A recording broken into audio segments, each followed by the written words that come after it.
starring. Oh no, no Pedro face, no Pedro name. Mm-hmm. Completely obliterated from public view. Now I don't know. I mean, look, Pedro was. You remember how ticked off he was that he wouldn't get his FaceTime in Mando, and in Mando season 2, we had to give Pedro FaceTime and so on and so forth. And look, the guy in the suit, obviously 99% of the time is not Pedro.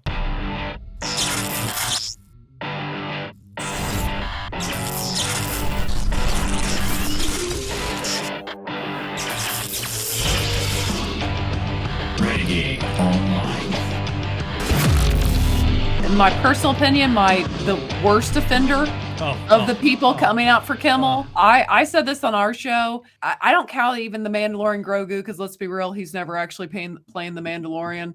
Mm-hmm. But I really don't know that I want to ever pay to watch another movie that this man is in, because talk about the definition of a hypocrite.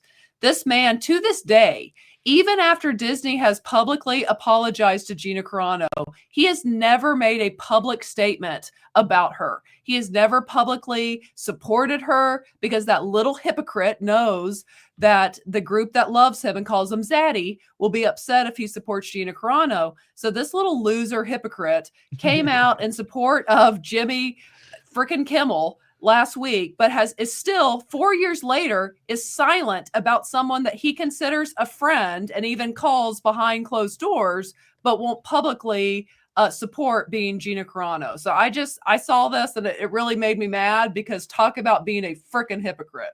Mm-hmm. That is the most upset I've ever heard Michelle. She's been hanging around me too much. That is the spiciest thing she's ever done on air. Michelle spicy. You're not Valiant spicy. I can get pretty bad. Michelle never get that bad, thank God. Speaking of, I'm so glad, because you gave me a perfect segue into this. You know, speaking of never seeing another Pedro Pascal movie again. He still hasn't promoted it either, by the way. The Mandalorian and Grogu. Yeah. Has he not? No, he hasn't promoted it at all. Not at all. Wait. My prediction came true. I said something weeks ago, and I think I posted it on X, or I said it on a live show. I am terrible at keeping track of what I say in predictions and stuff like this. But I a couple of weeks ago, I said, especially after Fantastic Four, I made a prediction. Let's see if we can figure out if it came true.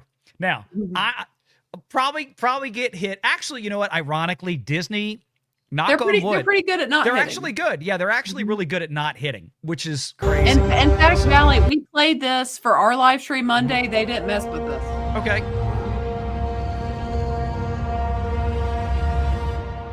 So, just real quick, obviously, it's the first trailer for The Mandalorian and Grogu. This is due out in theaters summer of 2026. Mm-hmm. Okay? Basically slotted in the same release window as Fantastic Four was this year. I think it's July. No, this one's May. This one's May. Yeah, May of next year. Okay. Sorry, this is in the Lilo and Stitch slot, I think.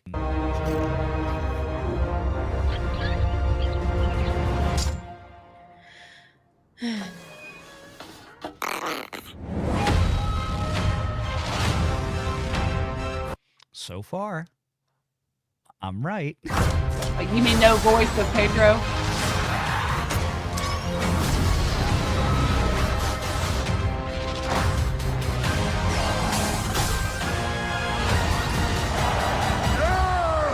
Impressive. That's the one. He says the one line, but that wasn't so much the prediction here.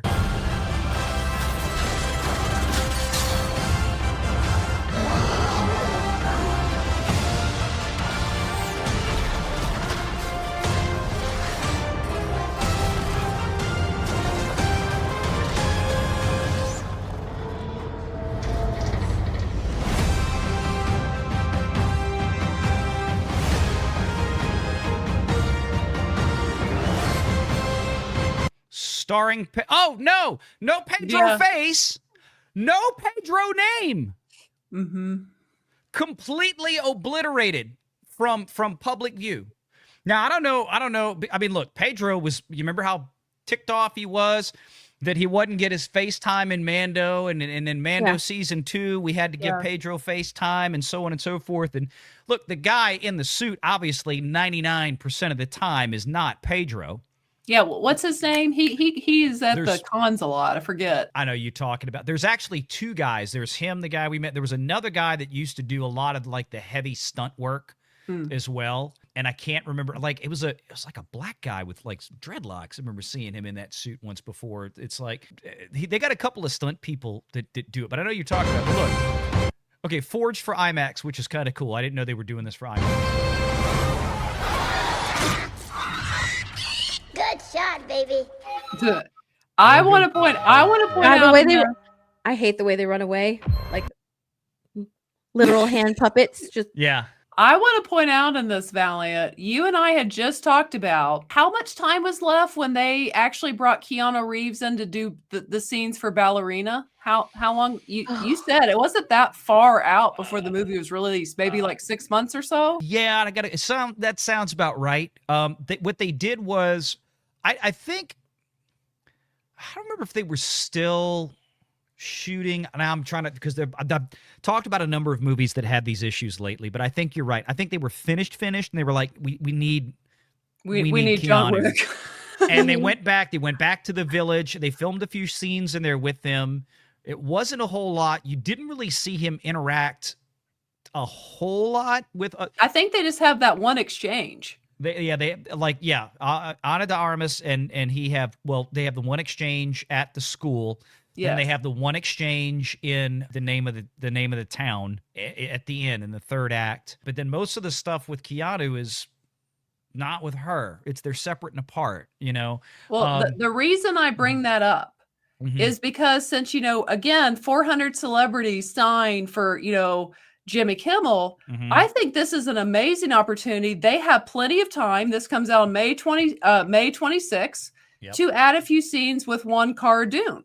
I mean, I think they need to make that happen since we're all about free speech, and Gina Carano posted about, not hating your political, for political reasons on her personal account. I think I think that would be a great olive branch to the fans to bring Cara Dune back. I would agree. And I even said, I think right after we covered the lawsuit settlement with Gina Carano and Disney, because of that language that Disney was, that language was agreed to by Disney's attorneys and Gina's attorneys, that Disney had to state in their public statement, because remember, the terms of the settlement specifically are going to be sealed under an NDA forever and a day. But the public statement was very specific to mention that, we look forward to working with Gina again at the nearest available opportunity or something along those lines. Again, that language was in there a little strangely. Again, this is something that lawyers would have agreed to. And I posited back then, I said, look, somebody at Disney right now is, like it or not, they're going to crunch numbers and figure out, if we put Gina in this thing, how much more money is it going to make? Yeah. I'm not saying she's going to be in it, but the door was opened in enough time to where, yes, potentially something either could be done or perhaps already has been done. We're not going to know for sure until next year. And probably chances are, I think it leans more to the not going to happen side. But I don't think it's as far out of the realm of possibility as it was, say, 6 months ago. Yeah. Honestly, I wouldn't want her to do it. Why would she go back to a place that hates her, that did all of these like terrible things to her, that slandered her? I honestly, I wouldn't want, it's her decision, of course. Me personally, I wouldn't want her to do it. Just let them fail. Just let them fall. Don't help them. They didn't help you. Yeah. And that's pretty much like what she would be doing. She would be going in there to help them, to get more eyes on the Mandalorian and Grogu. Why are you going to go help an actor who wouldn't stand behind you? Go to a company that wouldn't stand behind you, that got rid of you first chance they could, first chance that they got. I wouldn't want her to do it. Would people like to see her back as Cara Dune? Sure. I wouldn't, even if she went back, that people would go and watch it just to support Gina. But at the same time, you would almost feel gross because you're like, but I'm supporting Star Wars, like, it would be such a dilemma. Yeah. Well, I think and I that don't, and I don't think think she would want to put people in that position. You know what I mean? I Yeah. get what you're saying. I get that. I also think if the price was right, it's kind of even we talked about possibly say Johnny Depp coming back for another Pirates movie if the price is right. If they bring, you know, the dump truck of money to him. But with Gina, I think it's also another way of viewing it is it's like I won. Like here I am. Yeah. Can't cancel me. Like here I am. I'm back. So I could see it either way. But I want her to do whatever she wants to do. Yeah. I totally understand where you're coming from, Stephanie, but yeah. I'm a little bit more on Michelle's side. I kind of had that same thought myself. I mean, to me, Gina showing up in this movie after what was done to her is kind of like the ultimate slap in the face. It's like lost and cancel culture is done. Yeah, it would really be. I mean, it would absolutely drive the people on the left batshit crazy. Oh, they would lose their minds. Oh, I mean, it would. I mean, I think she can do that without going back and like doing a cameo in this movie. Honestly. Yeah, well, she did get a job. Yeah. We saw that last, like an actual Hollywood gig again in Vegas. Obviously, with the settlement, you have to imagine that because remember, it wasn't just Disney that canceled her; it was they had everybody in Hollywood cancel her. Her agency canceled her. You know, her talent agency, her legal and talent representation, CAA, I think is who she was with, if memory serves. And so I mean, it was she was effectively blacklisted. Totally. Yeah, which again, as a reminder, in California, special state statute, that's a no-no.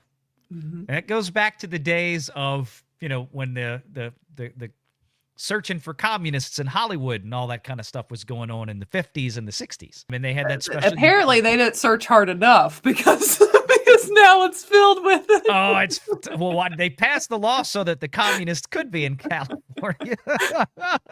No, so I mean, but yeah, they weaponized. I mean, Disney, you know, tried to pull the executive creative decision, but then in so doing it, again, going back to the argument was, well, she didn't bring any of this to the show. She wasn't writing the script. She wasn't having any impact. Her personal views weren't having any impact on the writing, the directing, and the final composure and construct of the show itself. But yet Disney admitted that they fired her for her political viewpoints, which can't do that in California. You know, I think it's the only state that has that specific law, that labor law, that she went after him under, and whoops, I mean, didn't work out for Disney too well. So, any case, let me ask y'all this: is this movie a smash or pass? Are we gonna go see this, or is it gonna be a no?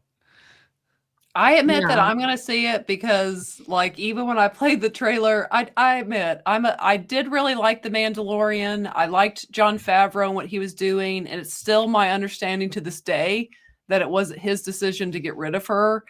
And let's be real, like Kathleen Kennedy with that decision totally messed up that man's groove.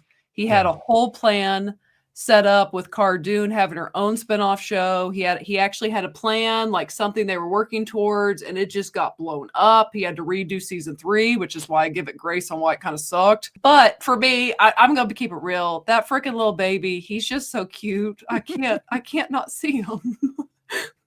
He's so little. Steph? I like Babu Freak better. Babu Freak's cute. I like when he says, "Come on, baby."